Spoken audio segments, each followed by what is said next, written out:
कधीच नाही चुकणार तुमचे फेवरेट टीव्ही शोज झी5 सोबत, तेही एकदम फ्री।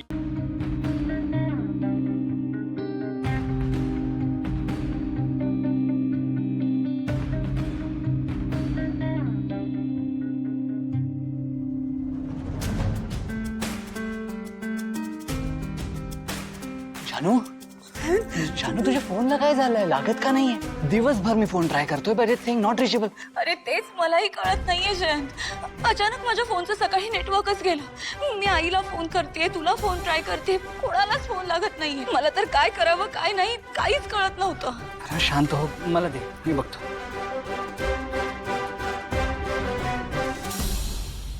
जयंत तू तर 2 तासांनी घरी येणार होतास ना, मग तुला काय एवढा उशीर झाला? तुला माहितीये मी किती वेळ तुझी वाट बघत बसले होते.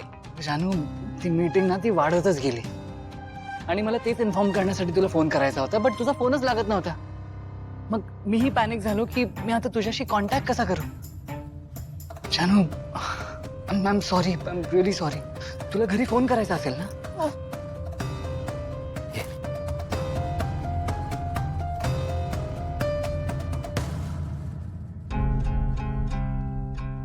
जयंत अरे तुझ्याही फोनचं नेटवर्क गेलं. व्हॉट? असं कसं झालं असेल? दाखव. हा जयंत आता आपण घरी कसं कॉन्टॅक्ट करायचा? जानू जानू तू प्लीज पॅनिक होऊ नकोस. मी उद्याच नेटवर्कवाल्यांना कंप्लेंट करतो. ओके?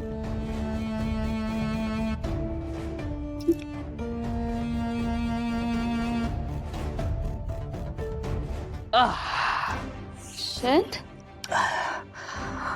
जानू ते आईस पॅक आणशील का? हात ठणकतोय. Sorry Jayant sorry. तू बस, मी आईस पॅक घेऊन आले. हा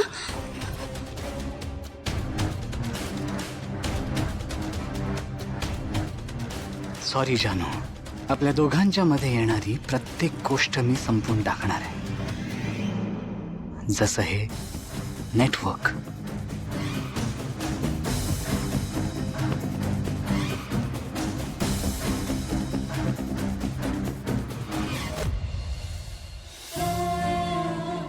मी तुमच्या पाया पडते हवं तर, पण मला ती फाईल प्लीज द्या.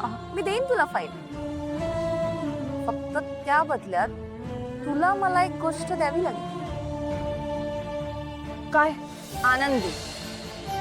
आनंदीला माझ्याकडे सोपव आणि फाईल घेऊन जा. माझ्या कंडिशननुसार इथून पुढे एव्हरी सॅटर्डे संडे आनंदी माझ्यासोबत राहणार.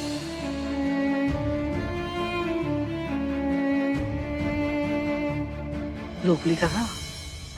बरं चल, जेवून घ्या आता. भावना, बाळा काय झालं? रडतेस का? आणि मी सुपर्णाकडून फाईल तर आणली, पण त्या बदल्यात खूप मोठी किंमत मोजावी लागली आहे मला. म्हणजे सुपर्णाचा फोन आला होता.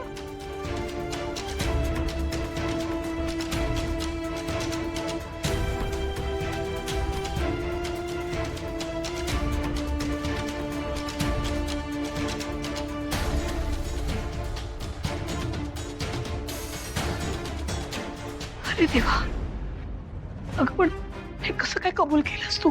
काय मी दुसरं काय करणार होते? बाबांना निर्दोष सिद्ध करण्यासाठी माझ्याकडे तो एकच पर्याय होता ग.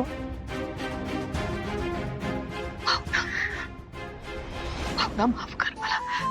इतक्या कठीण परिस्थितीला तू सामोरं गेलीस आणि त्यावेळेला तुझ्या मदतीला आम्ही कोणीच नव्हतो ग. माफ कर बाळ मला. अगं आहे नाही, तू प्लीज असं काहीतरी बोलू नकोस. आपण बाबांना निर्दोष सिद्ध करू शकलो यातच मला समाधान आहे. पण मला जी भीती होती ती खरी ठरली ग. आनंदींना मिळवण्यासाठी सुपर्णा ह्या थराला गेल्या. मला वाईट या गोष्टीचं वाटतंय की ह्या सगळ्यात आनंदींची ओढाताण होणार आहे, त्यांना ती त्रास होणार आहे ग. मला नाही नाही, हे बघ भावना, काळजी करू नकोस. अगं बाळा, मी आहे, बाबा आहेत. आनंदीला त्रास होणार नाही याची आपण काळजी घेऊ. आपण काहीतरी मार्ग काढू. हो आई सॉरी. आपल्या घरात इतकं सगळं घडत असताना मी अशी रडत बसले. सॉरी. तू वेडी आहेस का? माफी कसली मागतेस? उलट आम्ही तुझे आभार मानायला. अगं या क्षणी तुझं कौतुक करावं तितकं थोडं आहे. तुला खरंच सांगते, आजपर्यंत मला वाटत होतं माझी भावना साधी भोळी मितभाषी, थोडीशी घाबरट मुसरी. अनेक वेळा वाटायचं या जगात कसा निभाव लागणार हिचा, कठीण प्रसंग आला तर काय करणार. पण खरं तर प्रत्येक कठीण प्रसंगाला तू अगदी कणखरपणे सामोरं जातेस का? श्रीकांतरावांच्या वेळेला पण तू तशीच ताकद दाखवलीस आणि आता सुद्धा. जेव्हा प्रश्न वडील की लेक असा उभा राहिला तेव्हा तू सुवर्णमत्य गाठलास. तुझ्या जागी दुसरी कोणी असती तर आज त्या सुपर्णाला सामोरं जाताना घाबरली असती. तिला कळलं नसतं काय करावं. पण नाही, तू तुझे वडील निर्दोष सुटावेत म्हणून धडपडलीस आणि तुझ्या लेकीवर तुझं जे प्रेम आहे ते पण हलवलंस, मार्ग काढलास. अगं आज तुझ्या या निर्णयामुळे हे निर्दोष घरी आलेत बघ. तुझं किती कौतुक करू ग. तुझ्यासारखी लेक प्रत्येक आई वडिलांच्या पोटी जन्माला येऊ दे बघ. आणि तू नको काळजी करूस बाळा. आपण मार्ग काढू. आपल्या आनंदीला त्रास होणार नाही याची आपण काळजी घेऊ. आई हे सगळं मी तुझ्याकडनंच तर शिकलीये. हो का? पण आता आपण आपल्या आनंदीलाही असंच लहानाचं मोठं करायचं. संस्कार तर करूच, पण या जगात वाईटाला तोंड देण्याची ताकदही तिच्यामध्ये आणू. तेवढं बळ आपण तिला देऊ, तशी कणखर बनवू तिला.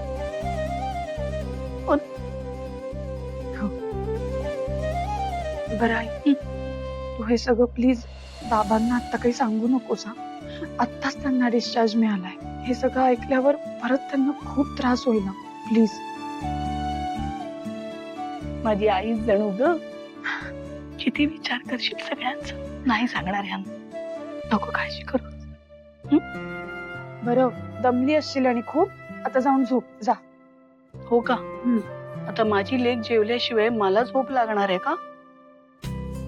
चल जेवायला. बरं एक काम कर, तू आनंदी जवळ थांब. मी ताट वाढून आणते.